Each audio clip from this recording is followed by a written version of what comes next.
Story time audio ബുക്സിലേക്ക് എല്ലാവർക്കും സ്വാഗതം.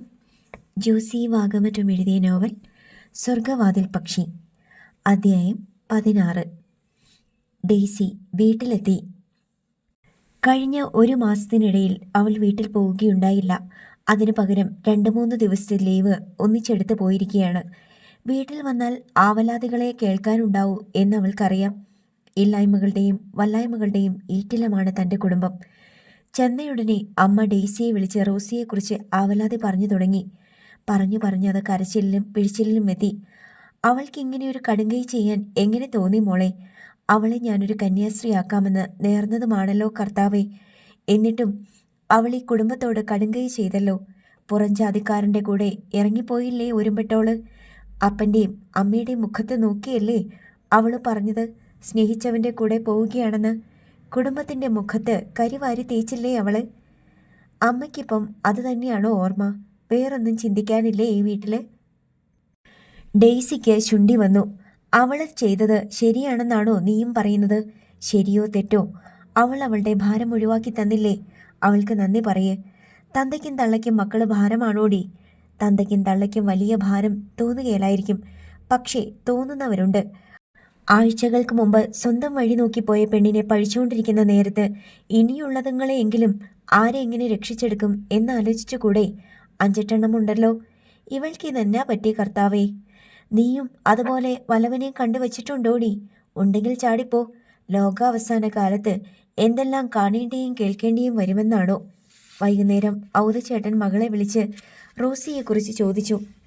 അവൾ ഒറ്റയ്ക്കാണോ മോളെ നിന്നെ കാണാൻ വന്നത്? അതോ അവനും ഉണ്ടായിരുന്നോ? റോസി മാത്രമേ ഉണ്ടായിരുന്നുള്ളൂ. അവൾ നിന്നോടെന്താ പറഞ്ഞത്? രാജീവിൻ്റെ കൂടെ താമസിക്കാൻ പോവുകയാണെന്ന് പറഞ്ഞു. അത്രയേ പറഞ്ഞുള്ളോ? അത് മാത്രമല്ല, എന്നോട് എത്രയും വേഗം സ്വന്തം കാര്യം നോക്കിക്കൊള്ളാൻ ഉപദേശിക്കുകയും ചെയ്തു. അല്ലെങ്കിൽ അവനവൻ്റെ കാര്യം നോക്കാറാവുമ്പോൾ ഓരോരുത്തരും നന്ദിയില്ലാണ്ട് അവനവൻ്റെ വഴിക്ക് പോകുമെന്നും കുടുംബത്തിന് വേണ്ടിയിട്ട് നല്ല പ്രായം മുഴുവൻ കഴുതയെപ്പോലെ പണിയെടുത്ത് തുലച്ചു തോർത്ത് പിന്നെ ഇരുന്ന് ദുഃഖിക്കേണ്ടി വരുമെന്നും. ഔതച്ചേട്ടൻ അല്പനേരത്തേക്ക് ഒന്നും മിണ്ടിയില്ല. റോസിയുടെ ഉപദേശം കഴമ്പുള്ളതാണെന്ന് അയാൾക്കും അറിയാം. അവർ തമ്മിൽ കെട്ടിയെന്നോ മറ്റോ പറഞ്ഞോ? കെട്ടാൻ പോവുകയാണെന്ന് പറഞ്ഞു. നീ അവളെ തടയണമായിരുന്നു, ഉപദേശിച്ച് തിരുത്തണമായിരുന്നു. നീ അവളുടെ ചേച്ചിയല്ലേ? ഞാൻ എന്തിനാ തടയുന്നത്? എൻ്റെ ഭാവി നശിപ്പിക്കല്ലേ ചേച്ചിയെന്ന് അവൾ എന്നോട് പറഞ്ഞാൽ ഞാൻ എന്തുത്തരം പറയും? തടയാൻ ചെല്ലുന്നവർക്ക് ചെലവിന് കൊടുക്കാനും സംരക്ഷിക്കാനും ചുമതല വേണം. അവൾ വീട്ടിലങ്ങനെ നിന്നാൽ അപ്പൻ കെട്ടിച്ചു വിടുമായിരുന്നോ? ഇവിടുത്തെ കാര്യം നിനക്കറിയാമല്ലോ. എന്നാൽ പിന്നെ ഓരോരുത്തർക്ക് കഴിയുന്ന പോലെ അവരവരുടെ കാര്യം നോക്കട്ടെ എന്ന് വെക്കുക. ഔതച്ചേട്ടൻ മൗനം ആചരിച്ചു. ഒടുവിൽ ആത്മകഥമെന്നോണം പറഞ്ഞു. അത് തന്നെ ഒരു കണക്കിൽ നന്നായത്. പക്ഷെ അവൾക്ക് ചതി പറ്റുമോ? അവൾക്ക് ആരുമില്ലാതാകുമോ? അവൾക്ക് വല്ലാതെ കഷ്ടപ്പെടേണ്ടി വരുമോ എന്നൊന്നും അറിയാൻ നിവർത്തിയില്ലല്ലോ. ജീവിച്ചിരിപ്പുണ്ടോ ഇല്ലയോ എന്ന് പോലും. ഡെയ്സി അപ്പൻ്റെ അടുത്ത് നിന്ന് പിൻവാങ്ങി. രാത്രിയിൽ അത്താഴമൊക്കെ കഴിഞ്ഞ് കിടക്കാൻ നേരമായിട്ടും തങ്കച്ചനെ കണ്ടില്ല. ഡെയ്സി ചോദിച്ചു, തങ്കച്ചനില്ലേ സ്ഥലത്ത്? കണ്ടില്ലല്ലോ ഇതുവരെ. അതോ വല്ലയിടത്തും പോയിരിക്കുകയാണോ? തങ്കച്ചൻ്റെ കാര്യമൊന്നും പറയണ്ട, റാണി പറഞ്ഞു. തോന്നുമ്പോൾ വരവും പോക്കും. ചിലപ്പോൾ പാതിരാ കഴിയും, ചില ദിവസം വന്നില്ലെന്നും ഇരിക്കും. നീ മിണ്ടാതിരിക്കടി, അവൻ ഇത്തിരി താമസിച്ചെന്നേ ഉള്ളൂ. അമ്മ മകനെ താങ്ങി പറഞ്ഞു. അവൻ എന്തെടുക്കുമോ ഇത്രയും നേരം? ഡെയ്സി ചോദിച്ചു. ചുമ്മാ കൂട്ടുകാരുടെ കൂടെ കറങ്ങി തിരിഞ്ഞു നടക്കുമല്ലേ. ഈ അമ്മ നുണ പറയുമോ ചേച്ചി? തങ്കച്ചായനിപ്പോൾ ഇല്ലാത്ത വഷളത്തരങ്ങളൊന്നുമില്ല. കള്ളുകുടിയും ചീട്ടുകളിയും കഞ്ചാവ് വലിയും ഒക്കെയുണ്ട്, റാണി പറഞ്ഞു. അവൻ എവിടുന്ന ഇതിനൊക്കെ കാശ്?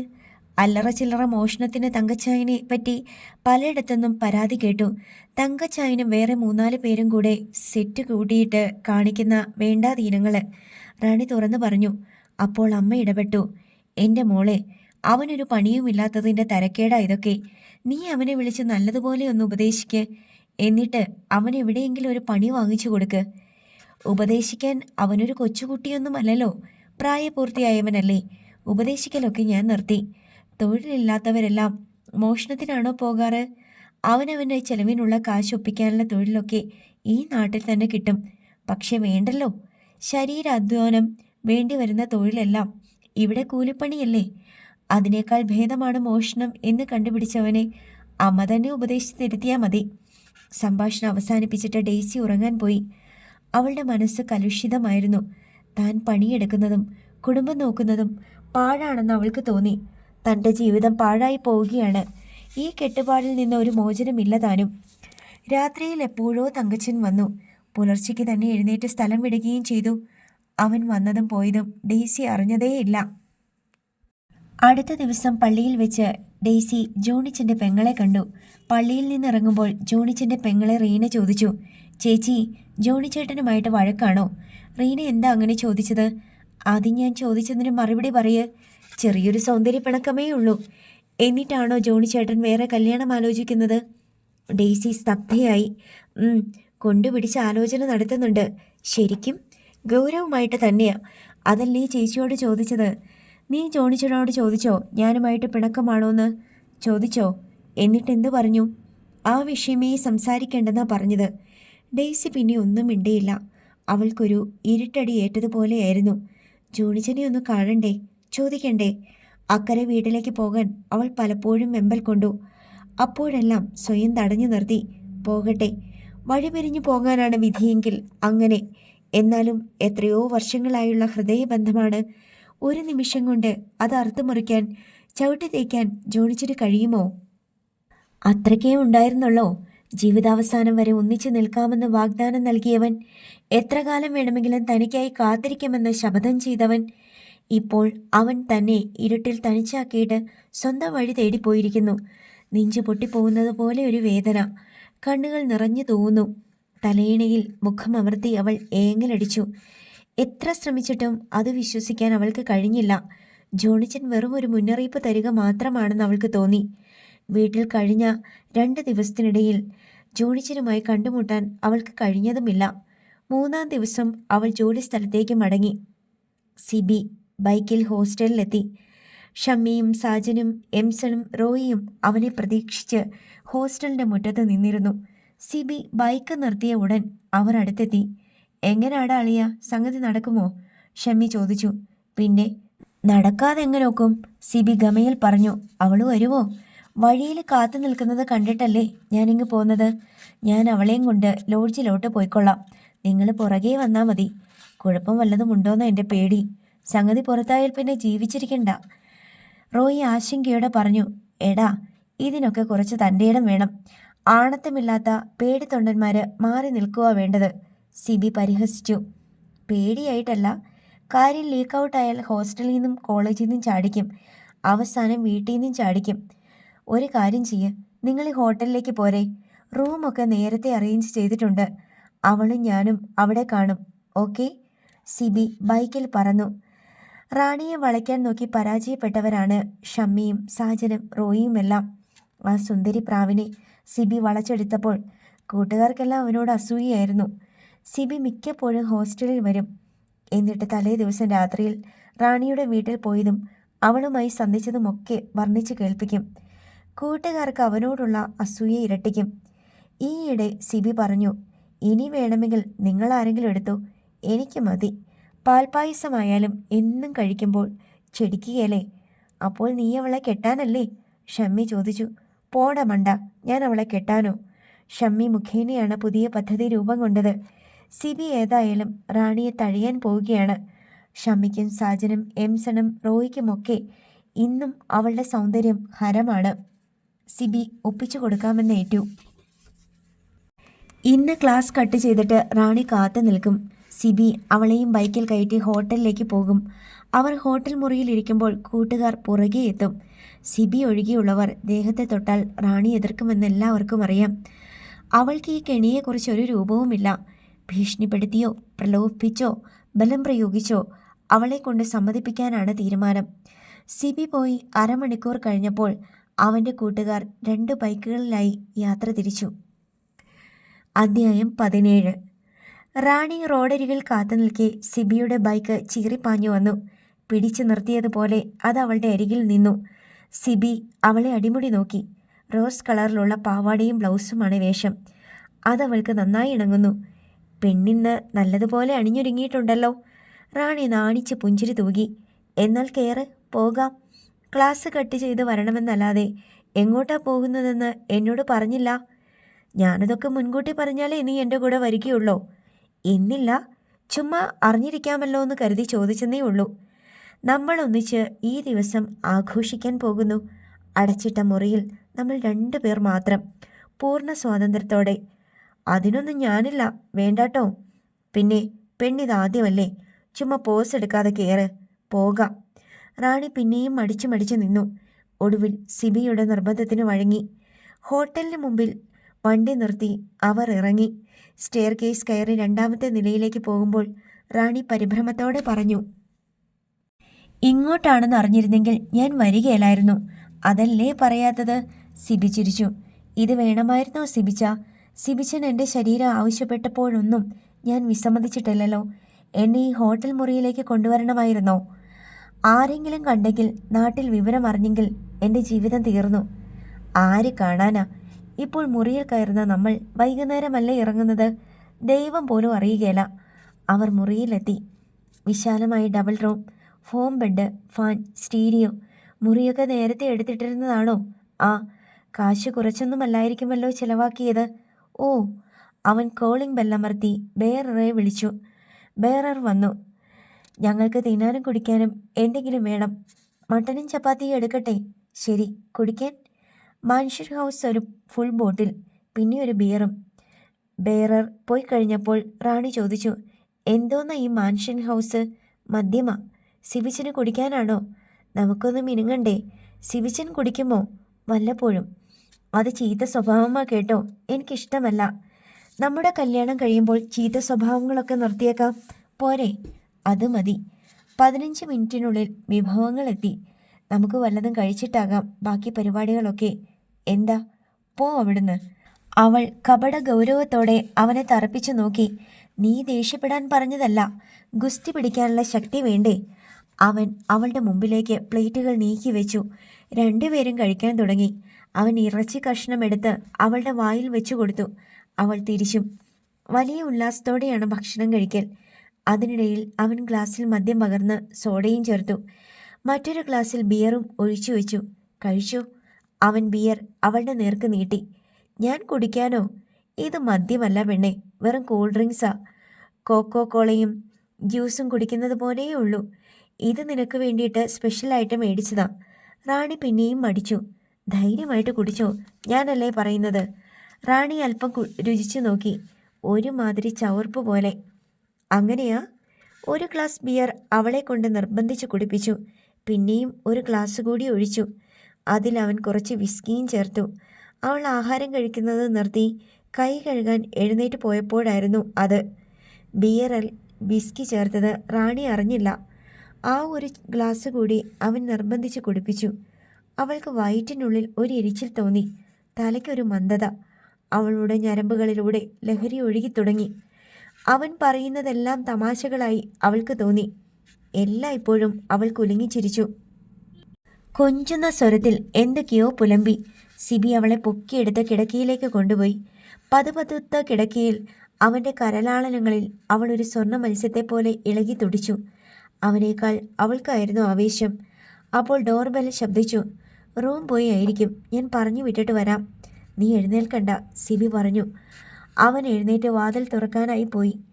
സിബി വാതിൽ തുറന്നതും ഷമിയും സാജനും എംസണും റോഹിയും കൂടി മുറിയിലേക്ക് ഇരച്ചു കയറി. എന്താ നിങ്ങളെല്ലാവരും കൂടി? സിബി ആശ്ചര്യത്തോടെ ചോദിച്ചു. നീ ഒരു പെണ്ണിനെയും കൊണ്ട് ഇതിനകത്ത് കയറുന്നത് ഞങ്ങൾ കണ്ടടാ. നിന്നെ കയ്യോടെ പിടിക്കാൻ വേണ്ടിയിട്ട് വന്നതാ ഞങ്ങൾ. അയ്യോ, നിങ്ങൾക്ക് തോന്നിയതാ. ഞാൻ ഒറ്റയ്ക്കേ ഉള്ളൂ ഇവിടെ. എവിടെടാ അവള്? ആര്? ഇവിടെങ്ങും ആരുമില്ലെന്ന്. ഞങ്ങളൊന്ന് നോക്കട്ടെ. അങ്ങനെ ഇപ്പോൾ നോക്കണ്ട, ഞാൻ പറഞ്ഞതങ്ങ് വിശ്വസിച്ചാൽ മതി. ഞങ്ങൾക്ക് മനസ്സില്ല വിശ്വസിക്കാൻ. നീ അങ്ങോട്ട് മാറുന്നില്ല. റോയി, കളിക്കല്ലേ. ഞാൻ വാടക കൊടുക്കുന്ന മുറിയാ ഇത്, എൻ്റെ സ്വന്തം മുറി. ഇതിനകത്ത് കയറി മിടുക്ക് കാണിക്കാൻ ഞാൻ സമ്മതിക്കുകയില്ല. നീ വാടക കൊടുക്കുന്ന മുറിയിൽ നീ മാത്രമേ കാണാവുള്ളൂ, ഞാനേ ഉള്ളൂ. ഞങ്ങൾക്ക് സംശയമുണ്ട്. ഷമ്മി സിബിയെ തള്ളി മാറ്റിയിട്ട് കിടക്കറയിലേക്ക് വന്നു. പുറകെ മറ്റുള്ളവരും. ദേ, ഒരു പെണ്ണ് കിടക്കുന്നടാ കട്ടിലേല്, ഷമ്മി വിളിച്ചു പറഞ്ഞു. 4 പേര് കട്ടിലിനടുത്ത് വന്നു. റാണി ഞെട്ടി വിളറി കിടക്കുകയാണ്. ഇങ്ങനെയൊരു രംഗം അവൾ പ്രതീക്ഷിച്ചതേയില്ല. എല്ലാം പരിചയമുള്ള മുഖങ്ങൾ. അതിൽ റോയിയും എംസണും സഹപാഠികളുമാണ്. നീയാണോടി? റോയി ആശ്ചര്യം പ്രകടിപ്പിച്ചു. എൻസൺ, നോക്കടാ, നമ്മുടെ ക്ലാസ്സിലെ പെണ്ണാ റാണി. അവൾ വന്ന് കിടക്കുന്ന കിടപ്പ് കണ്ടില്ലേ? നമ്മളെങ്ങാനും ഒന്ന് നോക്കിയാൽ, ഒന്ന് കമൻ്റ് അടിച്ചാൽ എന്തൊരു ഗർവായിരുന്നു ഇവൾക്ക്. ശുദ്ധ കന്യകയാണെന്നല്ലായിരുന്നോ ഭാവം. എന്നിട്ട് ദേണ്ടേ സിബിയുടെ കൂടെ ക്ലാസ്സും കട്ട് ചെയ്ത് ഹോട്ടൽ മുറിയിൽ വന്ന് കിടക്കുന്നു. എന്താടി ഇതൊക്കെ? എൻസൺ ചോദിച്ചു. ഇതൊന്നും ആരും അറിയുകയല്ലെന്ന് വിചാരിച്ചോടി. പച്ചവെള്ളം ചവച്ചു കുടിക്കുന്ന കള്ളി, പെരുങ്കള്ളി. നിന്നെയാണല്ലോടി ഞങ്ങൾ കോളേജ് ബ്യൂട്ടിയായിട്ട് സങ്കല്പിച്ച് പ്രേമിച്ച് ഹൃദയത്തിൽ വെച്ച് പൂജിച്ചുകൊണ്ടിരുന്നത്. ഞാനിന്നാളൊരു പ്രേമലേഖനം കൊടുത്തപ്പം അവൾക്ക് എന്തൊരു ഗമയായിരുന്നു. ശരിയാ, ഷമ്മി പറഞ്ഞു. ഞാൻ ഏതാണ്ട് പറഞ്ഞതിന് എന്നെ തല്ലാൻ ചെരുപ്പൂരിയവളാ. കോളേജിൽ വലിയ ചാരിത്രവതി. തൊഴിലോ ഹോട്ടൽ മുറികളിൽ പോയി മുതലാളി പയ്യന്മാർക്ക് ശരീരം വിറ്റ് കാശുണ്ടാക്കലും. പട്ടിച്ചി. അപ്പോഴേക്കും സിബി ഇടപെട്ടു. നിങ്ങൾ ബഹളം വെക്കരുത്, അവളെ ഉപദ്രവിക്കരുത്. അവളൊരു പാവമാ. പാവമോ? ഞാൻ സ്നേഹിക്കുന്ന പെണ്ണാ അവള്. നീ സ്നേഹിക്കുന്ന പെണ്ണോ? അതെ. എടാ സിബി, ഞങ്ങളുടെ അടുത്ത് വേല ഇറക്കല്ലേ. നീ ഇതിനു മുമ്പ് എത്ര പെണ്ണുങ്ങളെ ഈ ഹോട്ടലിൽ കൊണ്ടുവന്നിട്ടുണ്ടടാ? ഇതാദ്യമാ. ഭാ, പറയടാ സത്യം. 3 പേരെ. 3 ഉള്ളോടാ. സത്യം പറയുന്നതാ നിനക്ക് നല്ലത്. 7 പേരെ കൊണ്ടുവന്നിട്ടുണ്ട്. നീ നുണ പറയുന്നു. സത്യമായിട്ടും 12 പേരെ മാത്രമേ ഞാൻ മുമ്പ് കൊണ്ടുവന്നിട്ടുള്ളൂ. ഇവള് 13ാമത്തേതാ. നിന്നെയൊക്കെ എന്താ ചെയ്യേണ്ടതെന്നറിയാം. മുക്കാലിയിൽ കെട്ടിയിട്ട് തല്ലണം. നിങ്ങൾ ശല്യപ്പെടുത്തരുത്. ഞങ്ങൾ ഇവിടെ കണ്ട കാര്യം പുറത്ത് പറയുകയും ചെയ്യരുത്. നീ ഞങ്ങൾക്ക് എന്നാ തരും? ഇഷ്ടം പോലെ തീറ്റയും കുടിയും തരാം. ശരി, ഓർഡർ ചെയ്യ്. ഇപ്പോഴല്ല, പിന്നെ എപ്പോഴെങ്കിലും. ഇപ്പം വേണം. സിബി ഉടൻ ബെയറെ വിളിപ്പിച്ച് മദ്യവും ആഹാര സാധനങ്ങളും ഓർഡർ ചെയ്തു. ഏതാനും മിനിറ്റുകൾക്കുള്ളിൽ അവ എത്തി. കട്ടിലിന് ചുറ്റുമിരുന്ന് അവർ തീറ്റയും കുടിയും തുടങ്ങി. റാണിയെ എഴുന്നേൽക്കാൻ അനുവദിച്ചതേയില്ല. എല്ലാവരും ശരിക്കും ഫിറ്റായി. ഷെമ്മി എഴുന്നേറ്റ് റാണിയുടെ അരികിൽ ചെന്നു. എടി, സിബി മാത്രമല്ലടി, ഞങ്ങളും ആണുങ്ങളാടി. ഞങ്ങൾ പറയുന്നത് അനുസരിക്കുന്നതാ നിനക്ക് നല്ലത്. ഇല്ലെങ്കിൽ ഞങ്ങൾ പോലീസിനെ വിളിക്കും. 2നെയും പൊക്കും. കോളേജിലും വിവരം അറിയിക്കും. പ്രിൻസിപ്പൽ 2നെയും പുറത്താക്കും. വീട്ടിലും വിവരം അറിയും. അങ്ങനെയൊക്കെ വേണോ? അതോ ഞങ്ങൾ പറയുന്നത് അനുസരിക്കുന്നോ? റാണി ഭീതിയോടെ അവനെ തുറിച്ചു നോക്കി. അധ്യായം 18. മദ്യലഹരിയിൽ സിബി മയങ്ങിപ്പോയിരുന്നു. ഷമ്മിയുടെ പരിഭ്രാന്തമായ വിളിയച്ചിയാണ് അവനെ ഉണർത്തിയത്. എടാ സിബി, എഴുന്നേൽക്കടാ. സിബി ഒന്ന് മൂളിയിട്ട് വീണ്ടും കണ്ണുകൾ അടച്ചു. ഷമ്മി അവൻ്റെ തോളിൽ പിടിച്ചു കുലുക്കി. സിബി നീരസത്തോടെ സോഫയിൽ എഴുന്നേറ്റിരുന്നു. സമാധാനമായിട്ടൊന്ന് ഉറങ്ങാമെന്ന് വെച്ചാലും സമ്മതിക്കുകയല്ലേ? നിന്റെ ഒടുക്കത്തെ ഉറക്കം. എഴുന്നേറ്റ് വാടാ. കഴിഞ്ഞോടാ. നീയൊന്ന് എഴുന്നേറ്റേ. സംഗതി ആകെ കുഴപ്പമായിരിക്കുക. എന്തോന്ന് കുഴപ്പം? എടാ, അവൾ കാഞ്ഞു പോയെന്ന് തോന്നുന്നു. ഒറ്റ നിമിഷം കൊണ്ട് സിബിയുടെ ലഹരിയും മയക്കവും ആവിയായിപ്പോയി. അവൻ ഷമ്മിയെ തുറച്ചു നോക്കി. തുടർന്ന് മറ്റുള്ളവരെയും. എംസണും ഷാജനും റോയിയും നനഞ്ഞ കാപ്പിരിക്കോഴികളെ പോലെ കൂനി വിറച്ചു നിൽക്കുകയാണ്. അവരുടെ മുഖം ചത്തവരുടേതുപോലെ വിവരണമായിരുന്നു. അവരുടെ കണ്ണുകളിൽ ഭീതി തുളുമ്പുന്നു. കൂട്ടത്തിൽ ധൈര്യവാൻ ഷമ്മിയാണ്. എന്താടാ മറ്റവന്മാരെ പറ്റിയത്? സിബി ചോദിച്ചു. നീ ഇങ്ങോട്ട് വന്നേ. ഷമ്മി അവനെ കിടക്കക്കരയിലേക്ക് കൊണ്ടുപോയി. കിടക്കയിൽ റാണിയുടെ ശരീരം നിശ്ചലം കിടപ്പുണ്ട്. എല്ലാരും കൂടി കൊന്നോടാ? സിബി ഞെട്ടലോടെ ചോദിച്ചു. ഷമ്മി മിണ്ടിയില്ല. സിബി അടുത്ത് ചെന്ന് മൂക്കിന് താഴെ വിരൽ വെച്ച് നോക്കി. ശ്വാസം അറിയാനില്ല. നാടി പിടിച്ചു നോക്കിയിട്ടും ഒന്നും മനസ്സിലായില്ല. തൊണ്ടക്കുഴിയിൽ നേർത്ത ഒരു മിടിപ്പ് സൂക്ഷിച്ചു നോക്കിയാൽ കാണാം. സിബിക്ക് ജീവൻ തിരിച്ചു കിട്ടിയതുപോലെയാണ് തോന്നിയത്. നീ ആ ബാത്റൂമിൽ നിന്ന് കുറച്ച് വെള്ളം എടുത്തോണ്ട് വാ. ഷമ്മി വേഗം ചെന്ന് ബക്കറ്റിൽ വെള്ളം എടുത്തുകൊണ്ട് വന്നു. സിബി അതിൽ കുറെ റാണിയുടെ തലയിലേക്ക് കമഴ്ത്തി. പിന്നെ കുലുക്കി വിളിച്ചു. എന്നിട്ടും അനക്കമൊന്നുമില്ല. അതോടെ സിബിയുടെ പ്രതീക്ഷ നശിച്ചു. വല്ല ആശുപത്രിയിലും കൊണ്ടുപോകണോടാ? ഷമ്മി ചോദിച്ചു. സിബി ഒന്നും മിണ്ടിയില്ല. എന്താണ് ചെയ്യേണ്ടതെന്ന് അവനും അറിയില്ല. 5 പേരും മുറിക്കുള്ളിൽ അന്താളിച്ചു നിന്നു. റോയിക്കും സാജനും കരച്ചിൽ വന്നു. വീട്ടിലെങ്ങാനും അറിഞ്ഞാൽ കൊല്ലും. നീയൊക്കെ പിന്നെ എന്തോന്നാടാ ചെയ്തു വെച്ചത്? സിബിക്ക് കലി കയറി. എന്നെയും കൂടി ചതിച്ചല്ലോടാ. നിനക്കൊക്കെ ഒരു ഉപകാരം ചെയ്യാൻ പോയതിൻ്റെ അനുഭവം. ഇങ്ങനെ തർക്കിച്ചുകൊണ്ട് നിന്നിട്ട് എന്താ കാര്യം? എന്തെങ്കിലും ഒരു തീരുമാനമെടുക്ക്. നേരം വൈകുന്നു. ആശുപത്രിയിൽ കൊണ്ടുപോക്കൊക്കെ വലിയ പ്രശ്നമാകും. നമുക്ക് മുറി പൂട്ടി വേഗം സ്ഥലം വിടാം. അതാ നല്ലത്. എംസൺ പറഞ്ഞു. അങ്ങനെ പോയാൽ എങ്ങനെയാ? എൻ്റെ പേരിലാ മുറി. ഹോട്ടലുകാർക്ക് എന്നെ പരിചയവുമുണ്ട്. ഇന്നല്ലെങ്കിൽ നാളെ ഞാൻ അകത്താകും. ഇവിടെ ഇങ്ങനെ നിന്നാൽ രക്ഷപ്പെടുമോ? വാടാ, നമുക്ക് സ്ഥലം വിടാൻ നോക്കാം. എൻസൺ സാജനയും കൂട്ടി പോകാനൊരുങ്ങി. ഷമ്മിയും റോയിയും അവരോടൊപ്പം പോകാൻ ഉറച്ചു. സിബി ഒറ്റയ്ക്കായി. കൂട്ടുകാർ തന്നെ പാലത്തിൽ കയറ്റിയിട്ട് പാലം വലിച്ചിരിക്കുന്നു. ഇനി ഇവിടെ നിൽക്കുന്നത് അപകടമാണെന്ന് അവൻ തോന്നി. സിബി വേഗം മുറി പൂട്ടി അവരോടൊപ്പം ഇറങ്ങി. കൗണ്ടറിലെത്തി ബില്ല് തീർത്തു. താക്കോൽ തിരിച്ചേൽപ്പിക്കുമ്പോൾ റിസപ്ഷനിസ്റ്റ് ഒരു കള്ളച്ചിരിയോടെ സിബിയോട് ചോദിച്ചു, മറ്റേ കക്ഷി എന്തിയേ? സിബി ഒന്ന് നടുങ്ങി. നേരത്തെ വിട്ടു, പോട്ടെ. അവരുടെ മുഖത്തെ പരിഭ്രമവും വിളർച്ചയും പോകാനുള്ള തിടുക്കവും റിസപ്ഷനിസ്റ്റിൽ സംശയമുളവാക്കി. അയാൾ ഉടൻ റൂം ബോയിയെ വിളിച്ചിട്ട് പറഞ്ഞു, പോയി നോക്കി റൂം ക്ലീൻ ചെയ്തിട്ട് വാ. റൂം ബോയ് സ്റ്റെയർ കേസ് കയറി മുകളിലേക്ക് പോയി. സിബിയും കൂട്ടുകാരും ഹോട്ടലിൻ്റെ വലതുവശത്തെ പാർക്കിംഗ് ഏരിയയിലേക്ക് വലിഞ്ഞു നടന്നു. അവിടെ ചെന്നപ്പോൾ മറ്റൊരു കുഴപ്പം. ബൈക്കുകൾ വെച്ചിരുന്നതിൻ്റെ പുറകിലായി 2 കാറും ഒരു ജീപ്പും ഒരു വാനും കൊണ്ടുവന്നിട്ടിരിക്കുന്നു. അതിലേതെങ്കിലും ഒരെണ്ണം മാറ്റാതെ ബൈക്കുകൾ ഇറക്കിക്കൊണ്ടു പോകാനൊക്കില്ല. സിബി സെക്യൂരിറ്റി ഗാർഡിനെ വിളിച്ചു പറഞ്ഞു, ഞങ്ങൾക്ക് ബൈക്ക് ഇറക്കണം, ഏതെങ്കിലും ഒരു വണ്ടി മാറ്റി തരണമല്ലോ. ഇപ്പോൾ തന്നെ ചെയ്യാം. സെക്യൂരിറ്റി ഗാർഡ് ഹോട്ടലിനകത്തേക്ക് പോയി. വണ്ടിയിൽ വന്നവർ ബാറിലോ റെസ്റ്റോറൻറ്റിലോ ഉണ്ടാവും. അവരോട് പറഞ്ഞ് വണ്ടി മാറ്റിയിടിക്കാം. ഹോട്ടലിലേക്ക് പോയ റൂം ബോയ് സ്റ്റെയർ കേസിലൂടെ ഓടിയിറങ്ങി വരുന്നുണ്ടായിരുന്നു. അവൻ്റെ മുഖം പേടി കിട്ടിയതുപോലെ വിളറിയിരുന്നു. റിസപ്ഷനിൽ മുന്നിൽ വന്ന് നിന്നുകൊണ്ട് അവൻ കിതച്ചു. എന്തു പറ്റിയടാ? റിസപ്ഷനിസ്റ്റ് ചോദിച്ചു. മുറിയിലെ ഒരു പെണ്ണ്, അവൻ പേടി കൊണ്ട് വിക്കി വിക്കി പറഞ്ഞു. റിസപ്ഷനിസ്റ്റിൻ്റെ മുഖവും വിളറി. അയാൾ വേഗം 2 ബെയറർമാരെ വിളിച്ചുകൊണ്ട് പുറത്തേക്ക് പോയി. സിബിയും കൂട്ടുകാരും പോയി കാണുമെന്നാണ് അയാൾ കരുതിയത്. അവരുടെ ബൈക്കുകൾ മറ്റു വാഹനങ്ങൾക്ക് മുന്നിൽ കുടുങ്ങിക്കിടക്കുകയാണെന്ന് അയാൾ കണ്ടു. അയാൾക്ക് സമാധാനമായി. അപ്പോഴേക്കും വണ്ടി മാറ്റാൻ ആളെയും തപ്പിയെടുത്തുകൊണ്ട് സെക്യൂരിറ്റി ഗാർഡ് വന്നു. അവർക്ക് വണ്ടി മാറ്റി കൊടുക്കണ്ട എന്നു മാത്രമല്ല, അവർ കടന്നു കളയാതെ നോക്കുകയും വേണം, റിസപ്ഷനിസ്റ്റ് നിർദ്ദേശിച്ചു. സെക്യൂരിറ്റിയെയും വേറെ 3 പേരെയും കാവലിന് നിയോഗിച്ച ശേഷം അയാൾ ഹോട്ടൽ ഉടമയെ ഫോൺ ചെയ്ത് വിവരം അറിയിച്ചു. ഉടൻ പോലീസിൽ അറിയിക്കാൻ ഹോട്ടൽ ഉടമ നിർദ്ദേശിച്ചു. താനുടൻ അവിടെ എത്തിക്കൊള്ളാമെന്നും പറഞ്ഞു.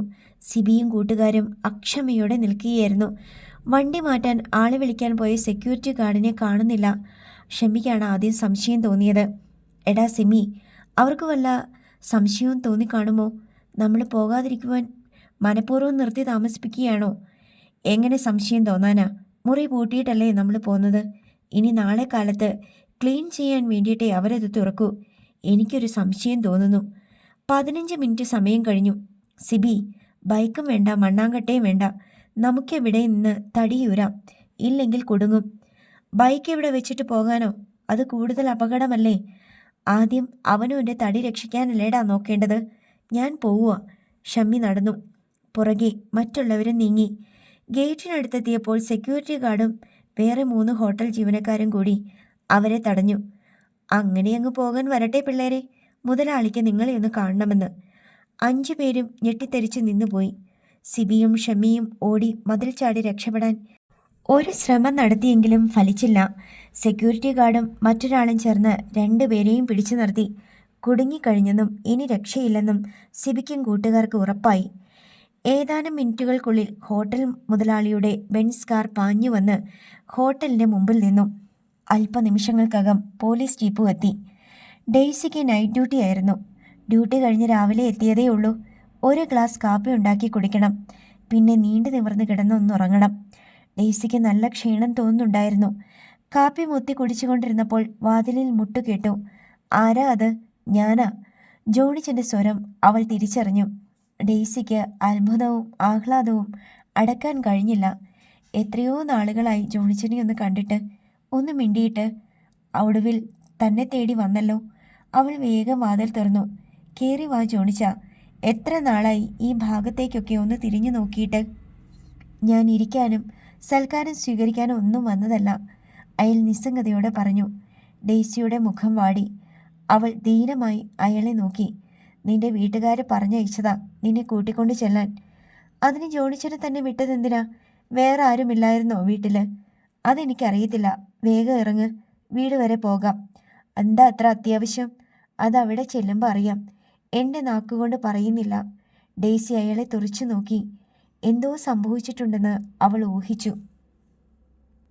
അധ്യായം 19. ഡെയ്സി വളരെയധികം നിർബന്ധിച്ചതിനു ശേഷമേ ജോണിച്ചൻ എന്താണ് സംഭവമെന്ന് പറഞ്ഞുള്ളൂ. റാണിയെ അവളുടെ കാമുകൻ സിബി ഹോട്ടൽ മുറിയിൽ കൊണ്ടുപോയി 4 കൂട്ടുകാർക്ക് പങ്കുവച്ചു. അവർ അവളെ ബലാത്കാരം ചെയ്തു. അവശനിലയിലായ അവളെ ഹോട്ടൽ മുറിയിൽ ഉപേക്ഷിച്ചിട്ട് രക്ഷപ്പെടാനൊരുങ്ങിയ അവരെ പോലീസ് പിടികൂടി. അവരെ അറസ്റ്റ് ചെയ്ത് ലോക്കപ്പിൽ അടച്ചിരിക്കുകയാണ്. അവരെ ചോദ്യം ചെയ്തപ്പോഴാണ് ഞെട്ടിക്കുന്ന ഈ സത്യം പുറത്തു വന്നത്. റാണിയെ ഹോസ്പിറ്റലിൽ പ്രവേശിപ്പിച്ചെങ്കിലും അധികം താമസിയാതെ അവൾ മരണമടഞ്ഞു. പോസ്റ്റ്മോർട്ടത്തിന് ശേഷം മൃതദേഹം വീട്ടിലേക്ക് കൊണ്ടുവന്നിട്ടുണ്ട്. അവിടെ എല്ലാവരും മാനസികമായി തളർന്ന നിലയിലാണ്. വിവരം അറിയിച്ചു വരാൻ ആരുമില്ല. അതിനാൽ എന്നെ ഏർപ്പാടാക്കുകയായിരുന്നു. ഡെയ്സി കൂടി ചെന്നിട്ട് വേണം ശവസംസ്കാരം നടത്താൻ. എല്ലാം കേട്ട് കഴിഞ്ഞപ്പോൾ ഇടിവെട്ടേറ്റതുപോലെയായിരുന്നു ഡെയ്സിക്ക്. അനങ്ങാനാവാതെ മിണ്ടാനാവാതെ അവൾ നിശ്ചലം നിന്നുപോയി.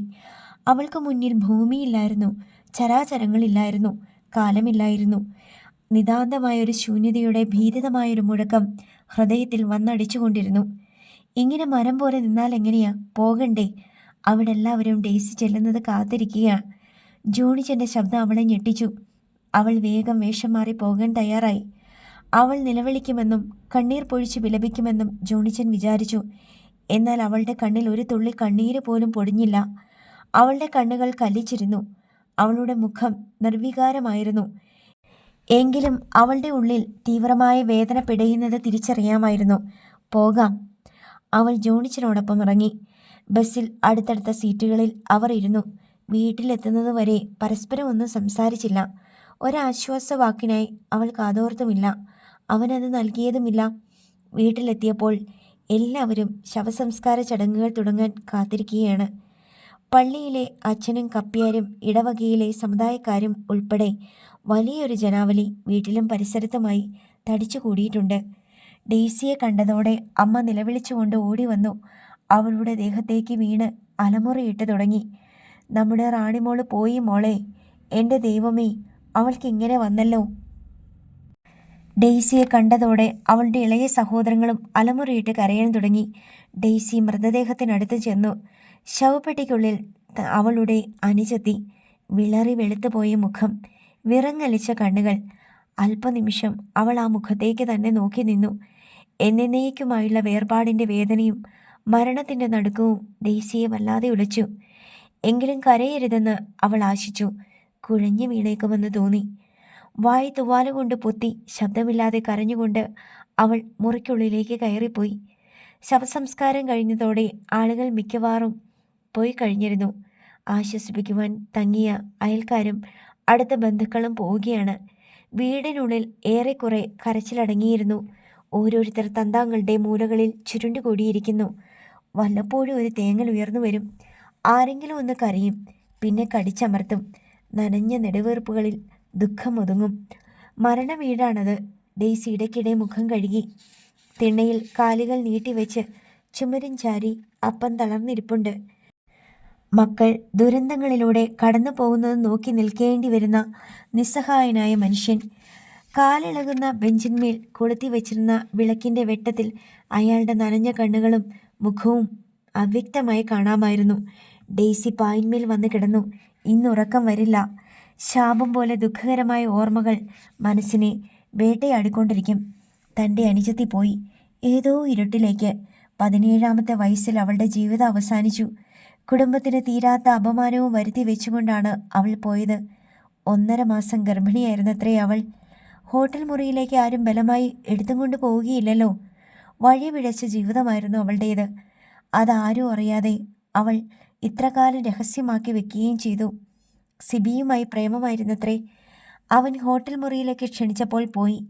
അവളെ കൂട്ടുകാർക്ക് പങ്കുവയ്ക്കാനാണെന്ന് അറിഞ്ഞില്ല. ഫലമോ മരണം. ഏറ്റവും പെട്ടെന്ന് കുറുക്കുവഴിയിലൂടെ ജീവിത സുഖങ്ങൾ വാരിപ്പിടിക്കാൻ പുറപ്പെട്ടതിൻ്റെ ശിക്ഷ. കുറ്റവാളികൾ രക്ഷപ്പെടും. അവർക്ക് പണവും സ്വാധീനവുമുണ്ട്. നഷ്ടം തനിക്കും തൻ്റെ കുടുംബത്തിനും. അഭിമാന നഷ്ടം. തൻ്റെ അനുജത്തിക്ക് ജീവിത നഷ്ടം. തനിക്കോ? ഇത്രയും കാലം അവൾക്ക് വേണ്ടി അധ്വാനിച്ചതെല്ലാം പാഴായി. അവളുടെ പഠിപ്പിനും വസ്ത്രങ്ങൾക്കും വേണ്ടി നല്ലൊരു തുക ചെലവാക്കപ്പെട്ടിരുന്നു. എന്തെങ്കിലും തിരിച്ചു കിട്ടുമെന്ന് വിചാരിച്ചിട്ടല്ല. അതൊരു നഷ്ടമായി കരുതിയിട്ടുമില്ല. അവൾക്ക് സ്വന്തം ജീവിതം കരിപിടിപ്പിക്കാൻ ഉതകട്ടെ എന്നേ കരുതിയുള്ളൂ. പക്ഷേ ആർക്കുമില്ലാതായിപ്പോയി. ജലരേഖ പോലെ. കുടുംബത്തിനു വേണ്ടി ഞാൻ എൻ്റെ ജീവിതം ബലി കൊടുക്കുമ്പോൾ അവർ ഓരോരുത്തരായി അത് വലിച്ചെറിഞ്ഞുടയ്ക്കുകയാണ്. ഡെയ്സി നെടുവീർപ്പിട്ടു. കടലിൽ പകുതി താണ സൂര്യബിംബം, ജലപ്പരപ്പിൽ പ്രകാശധോരണി. അസ്തമയമാണ്. മോളി കൗതുകത്തോടെ നോക്കി നിന്നു. അവളുടെ മുടിയിഴകളിലൂടെ കടൽക്കാറ്റ് ചീറിക്കടന്നുപോയി. അനിൽകുമാർ അവളുടെ തോളിൽ കൂടി കൈയിട്ട് ചേർത്ത് പിടിച്ചിരുന്നു. നല്ല പോലെ ആസ്വദിച്ചു കൊള്ളണം. എല്ലാ കാലത്തും നമുക്ക് കാണാൻ കിട്ടുന്ന ദൃശ്യമല്ല, അയാൾ പറഞ്ഞു. അവൾ അസ്തമയത്തിലേക്ക് കണ്ണു നട്ടു. സൂര്യൻ പൂർണ്ണമായും കടലിൽ താണു. ചക്രവാളത്തിലെ ചെന്തി കനലുകൾ മങ്ങി. എങ്ങനെയുണ്ടായിരുന്നു? മനോഹരം. അസ്തമയം കാണാൻ കടൽക്കരയിൽ ധാരാളം പേർ കൂടിയിരുന്നു. തണുപ്പ് തുടങ്ങി. നമുക്ക് മുറിയിലേക്ക് പോകാം, അനിൽ പറഞ്ഞു. മോളിയുടെ അരയ്ക്ക് ചുറ്റി പിടിച്ചുകൊണ്ട് അയാൾ ഹോട്ടലിലേക്ക് നടന്നു. അസ്തമയം കാണാനെത്തിയവർ ഓരോരുത്തരായി മടങ്ങുകയാണ്. കടൽക്കരയിൽ തിരക്ക് കുറയുന്നു. മോളിയും അനിൽകുമാറും ഹോട്ടലിലെത്തി. മോളി വേഷം മാറി ഗൗൺ എടുത്ത് ധരിച്ചു. നാളെ രാവിലെ പോകണം, അവൾ പറഞ്ഞു. ഒരു ദിവസം കൂടി താമസിച്ചാൽ എന്താ? കന്യാകുമാരിയിൽ എല്ലായ്പ്പോഴും വന്നു താമസിക്കാനൊക്കുമോ? കിട്ടിയ അവസരം ശരിക്കും വിനിയോഗിക്കുക. ഞാനില്ല, ഉദയവും അസ്തമയവും ഒക്കെ കണ്ടല്ലോ. വീട്ടിലേക്കാണെന്ന് പറഞ്ഞ് പുറപ്പെട്ടതല്ലേ? വീട്ടിലെങ്ങാനും ഇതറിയണം, എന്നെ കൊന്നുകളയും. ശരി, നിന്റെ ഇഷ്ടം. ഇനി അതും പറഞ്ഞ് ഇന്നത്തെ നല്ല മൂഡ് കളയണ്ട. അനിൽകുമാർ അവളെ പൊക്കിയെടുത്ത് കിടക്കയിലേക്ക് നീങ്ങി. മോളി അയാളുടെ തോളത്ത് കമിഴ്ന്നു കിടന്ന് കുലുങ്ങിച്ചിരിച്ചു. മോളിക്ക് തന്നെ നിശ്ചയമില്ല എത്ര തവണയാണ് അനിലിനോടൊപ്പം ഓരോ സ്ഥലങ്ങളിൽ പോയി താമസിച്ചിട്ടുള്ളതെന്ന്. അനിൽ വിളിക്കും, അവൾ ആദ്യം വിസമ്മതിക്കും, പിന്നെ കൂടെ പോകും. ആദ്യത്തെ തെറ്റിന് ശേഷം പിന്നീടതിൽ തീരെ മനസാക്ഷിക്കുത്തില്ലാതായി തീർന്നിരിക്കുന്നു. ഏതായാലും വിലക്കപ്പെട്ട കനി ഭക്ഷിച്ചു കഴിഞ്ഞിരിക്കുന്നു. അതിൻ്റെ രുചി നന്നേ പിടിച്ചു. വീണ്ടും വീണ്ടും അത് ഭക്ഷിക്കാൻ മോഹം, ദാഹം. പിന്നെ അതിനുവേണ്ടി ഓരോ കാരണങ്ങൾ കണ്ടെത്തലായി. അവധി ദിവസങ്ങളിലെല്ലാം അവൾ വീട്ടിലേക്കെന്ന വ്യാജേന അനിലിനോടൊപ്പം അയാൾ നിർദ്ദേശിക്കുന്ന സ്ഥലങ്ങളിലേക്ക് പോയി. ചിലപ്പോൾ ലീവ് എടുത്തും പോയി. ആ ദിവസങ്ങളിൽ മുന്തിരി നിറച്ച പാനപാത്രമായിരുന്നു ജീവിതം. അവള് ആസ്വദിച്ചു, ആഘോഷിച്ചു. ഓരോ തവണയും മടങ്ങിയെത്തുമ്പോൾ അവൾ വിചാരിക്കും, ഇനി ഈ തെറ്റ് ആവർത്തിക്കുകയില്ല. അനിൽ വിളിച്ചാൽ താൻ കൂടെ പോവുകയില്ല. പക്ഷേ അനിൽ വന്ന് വിളിക്കുമ്പോൾ എല്ലാ തീരുമാനങ്ങളും ഉരുകും. പിന്നെ മനസാക്ഷിയുടെ വിലങ്ങുകൾ പൊട്ടിച്ച് പുറപ്പെടുകയായി. ഇന്നും അനിലിൻ്റെ മാറിൽ തളർന്നു കിടക്കുമ്പോൾ അവൾ പറഞ്ഞു, ഇനി ഇതെല്ലാം നമ്മുടെ കല്യാണം കഴിഞ്ഞു മതി. എന്നെ ഇനി എങ്ങോട്ടും വിളിക്കരുത്. നിന്റെ ഇഷ്ടം. അയാൾക്കും ഏറെക്കുറെ മതിയായി കഴിഞ്ഞിരുന്നു. പുതുമ നശിച്ചു. ഇനി ഇത് തന്നെ വേണമെന്ന് നിർബന്ധമൊന്നുമില്ല. പിറ്റേന്ന് അവർ മടങ്ങി. അനിലിൻ്റെ ഹൗസ് സർജൻസി തീരാറായിരുന്നു. ഒരു ദിവസം മോളി അനിലിനെ സമീപിച്ചു പറഞ്ഞു, എനിക്കൊരു സംശയം, കളി കാര്യമായോ എന്ന്. ഡേറ്റ് തെറ്റി. അനിലിന് കാര്യം മനസ്സിലായി. നീ എന്തിനാ പേടിക്കുന്നത്? കുഴപ്പമായാലോ? അവിഹിത ഗർഭം ഒരു പേടി സ്വപ്നവും കാമുകനെതിരെയുള്ള ഒരു ചക്രായുധവും ഒക്കെയായിരുന്ന കാലം പോയി പെണ്ണെ. ഇന്ന് അവിഹിത ഗർഭമെന്നാൽ വെറും പുല്ല്. കുഴപ്പമായാലോ? അവൾ വീണ്ടും ചോദിച്ചു. നിനക്ക് സംശയമല്ലേ ഉള്ളൂ? തീർച്ചയാകട്ടെ, അന്നേരം പറഞ്ഞു തരാം. അന്ന് ഡെയ്സി മോളിയോട് ചോദിച്ചു, അനിൽകുമാർ നിന്നെ കിട്ടുമോ? ഉറപ്പ്. ഉറപ്പ്? അയാൾ തന്ന ഉറപ്പല്ലേ? അതെ. ആ ഉറപ്പിന്മേൽ അയാൾ വിളിച്ചിടത്തൊക്കെ നീ പോയി അല്ലേ? മോളി മുഖം താഴ്ത്തി. ആ ഉറപ്പിന്മേൽ അയാളുടെ മുന്നിൽ സകലതും അടിയറ വെച്ചു അല്ലേ? അപ്പോഴും മോളി മിണ്ടിയില്ല. നീ വിചാരിക്കുന്നത് പോലെ ഇവിടുത്തെ സ്റ്റാഫിനിടയിൽ ഇതത്ര രഹസ്യമൊന്നുമല്ല. മോളിക്ക് മിണ്ടാട്ടമില്ല. ആ, നിനക്ക് നല്ലത് വരട്ടെ. തൻ്റെ അനുജത്തിയുടെ ദുരന്തം അവളുടെ മനസ്സിൽ നിന്ന് മാഞ്ഞിരുന്നില്ല. വിവാഹം കഴിച്ചു കൊള്ളാമെന്നും ഒന്നിച്ച് സുഖദുഃഖങ്ങൾ പങ്കിടാമെന്നൊക്കെ വ്യാമോഹിപ്പിച്ചിട്ടായിരിക്കുമല്ലോ അവളെയും ഒരുത്തൻ വലവീശി പിടിച്ചത്. തൻ്റെ അനുജത്തിയുടെ അനുഭവം ഇവൾക്കുണ്ടാകാതെ ഇരിക്കട്ടെ.